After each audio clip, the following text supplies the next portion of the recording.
am Andrea Klim, and you're watching Turn to the Stars. Thanks for tuning in today. Today is October 5th, and it's going to be another incredible astrological week. And as you remember, last week I told you there was a lot of personal heightened emotion.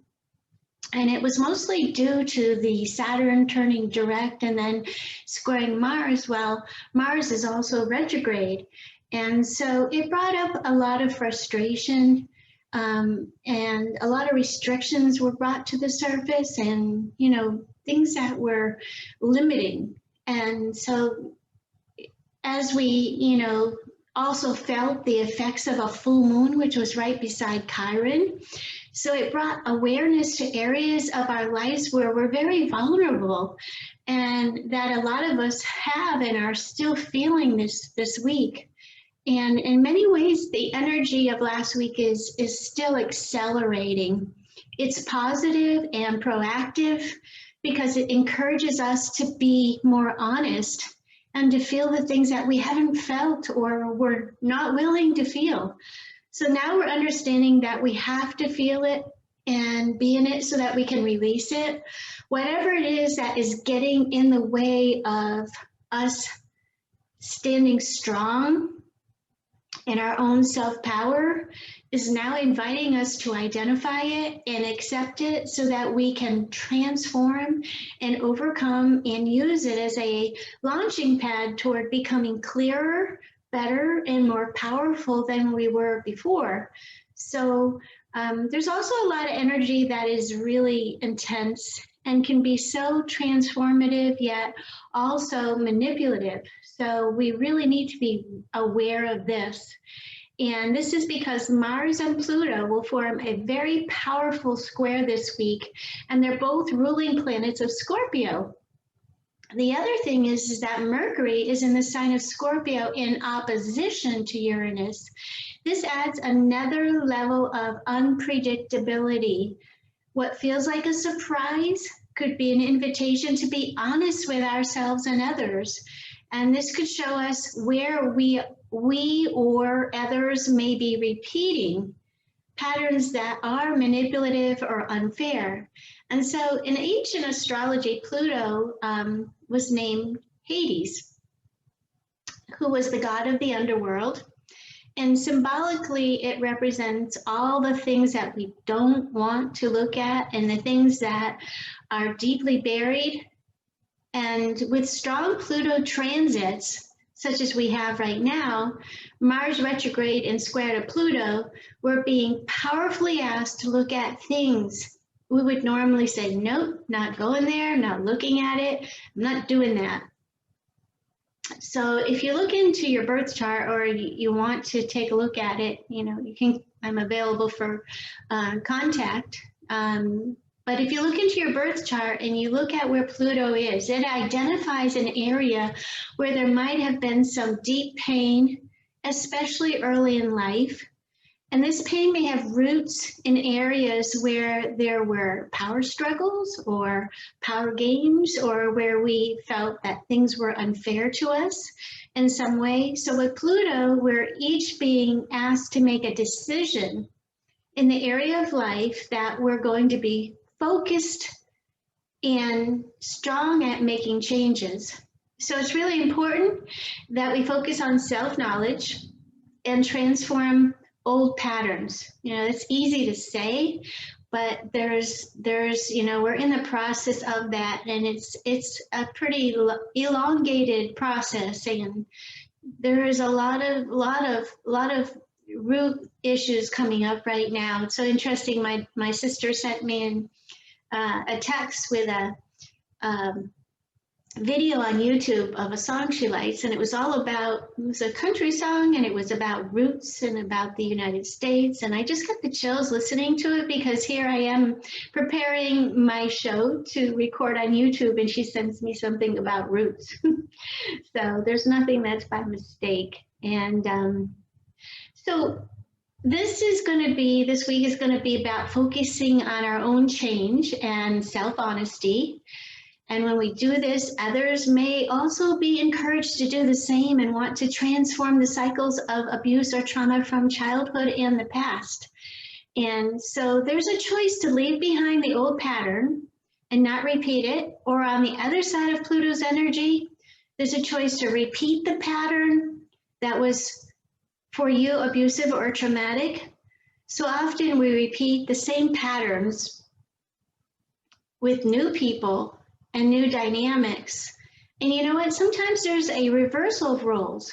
And where we felt things were unfair, there comes a moment of choice where we decide to give back the pain that they gave us, or we decide that we're going to rise above it and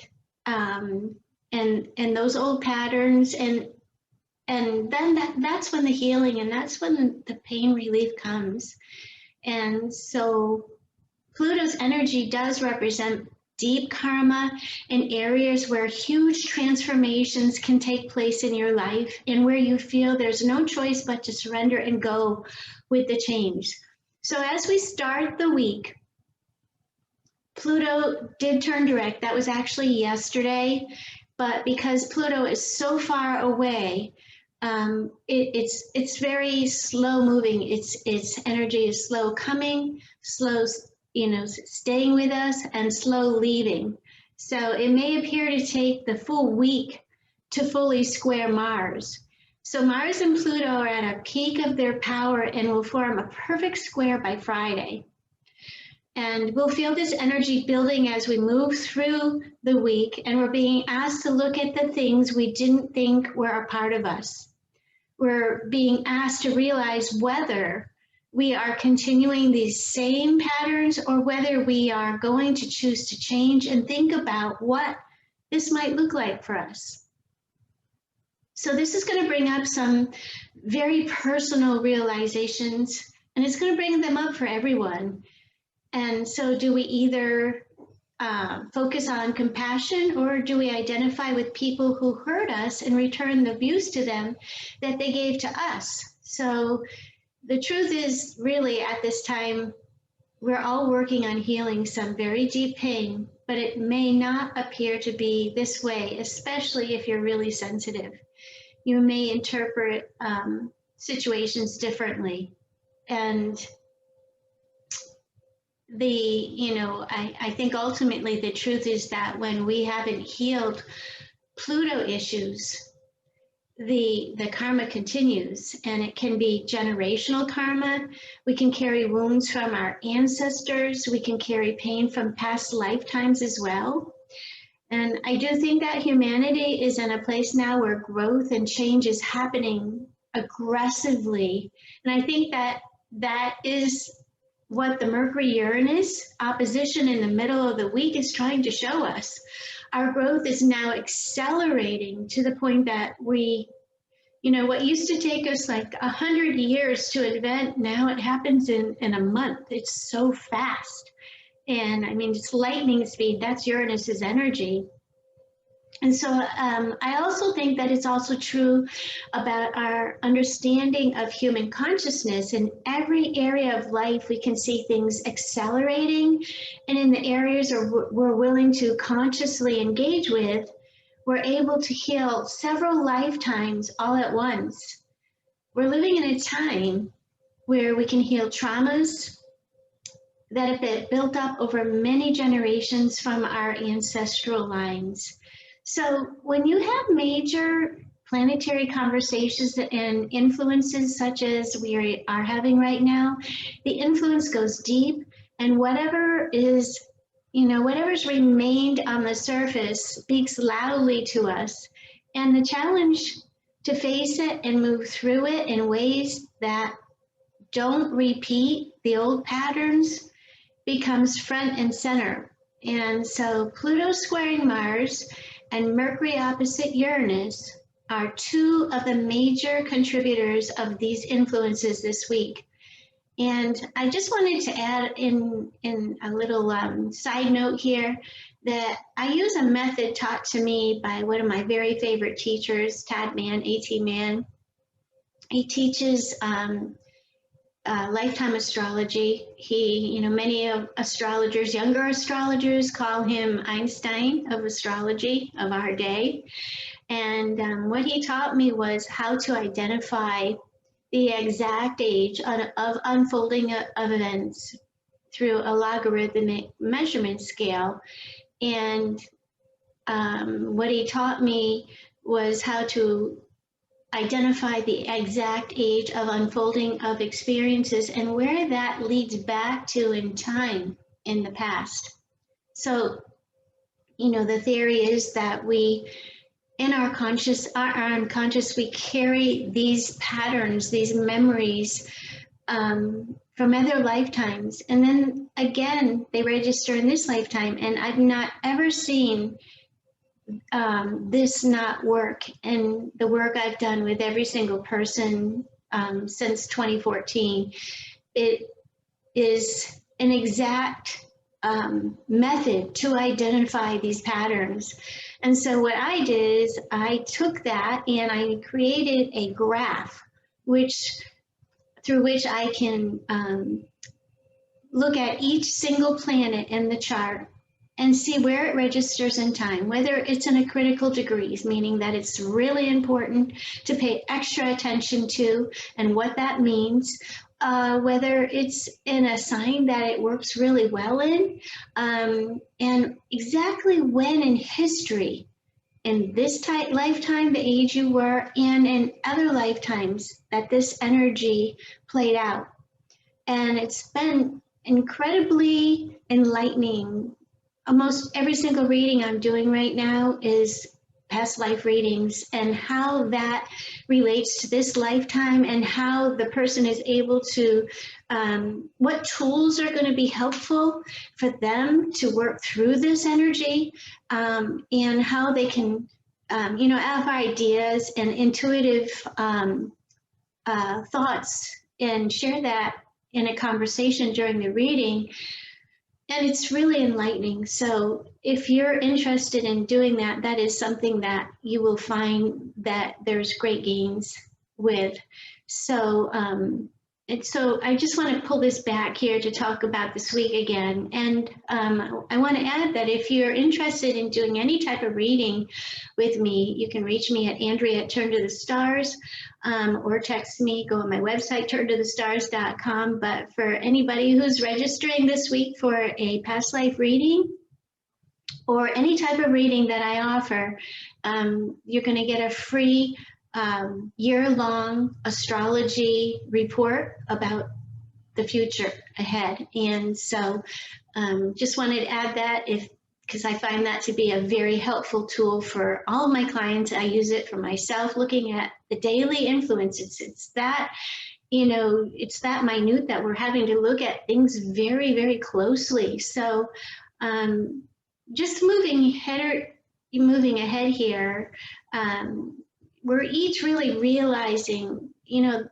living in a time where we're able to see several lifetimes, and if we're really open-minded and open, and we have our hearts open to explore what, pain might be buried there, or what gifts may be buried there, it's really, astrology is a great way to take an honest look at ourselves and the dynamics of the old patterns and the generations who suffered in our lineage, because oftentimes we carry this on from lifetime to lifetime. And when you look at families' charts, you can see where those dynamics are. It's an incredible tool for life and living. So I wanted to also add that there's something that's happening about midweek, which is Venus is going to trine Uranus. And Venus is in the sign of Virgo. And so Venus is all about everything to do with love, prosperity, values, relationships, money. And Virgo, it brings up, the patterns or the processes that we go through to achieve that prosperity, that good luck. And when it trines Uranus, Uranus is in the sign of Taurus, which is Earth. There's going to be some probably shocking, brilliant, unusual, unexpected things that happen in relationships, which are really positive and supportive. So I would encourage you to keep your heart open, be aware of other people, and allow yourself to be aware, them to be aware of you, because this is, none of us is in this by ourselves. We're all here together. And expect that around midweek there is going to be some great support. But by the end of the week, we're coming into that second time that Mars retrograde squares Pluto. And so remember, remember that, Pluto is very closely related with karma. And so if there's things that are coming up that we don't want to look at, it's really great to slow down, get support and figure out how you can move through that. And sometimes it means surrendering something that you would have never done before, something that you would have never said, I'll look at that. And it's pretty intense. So I just wanted to really get some deep insight into that, how important this is. And we're also in the very, this week up till October 13th, and I'm going to talk more about Mercury retrograde on another show, but we're in the foreshadow of Mercury retrograde. So whatever you're talking about, thinking about, between now, October 13th, is going to be really important, because that is the exact area of your life that you're going to dive deeply into, because Scorpio is a detective sign. So our minds are best working now like a detective and analyzing things, being like an alchemist, and because that's what Mercury and Scorpio is. That's what it does best. And so when Mercury retrograde comes, that's going to be the exact area that we're going to get more information on. So I want to say thank you to everyone for tuning in. And there's this, it's kind of like a positive affirmation that I've been saying in every show, because there's so many going through so much. And so may the good in the world find you, and may the good in the world find us all. So until next time, remember, turn to the stars and you'll find your answers there. Thanks for tuning in. Thanks for your support, and I'll see you next time.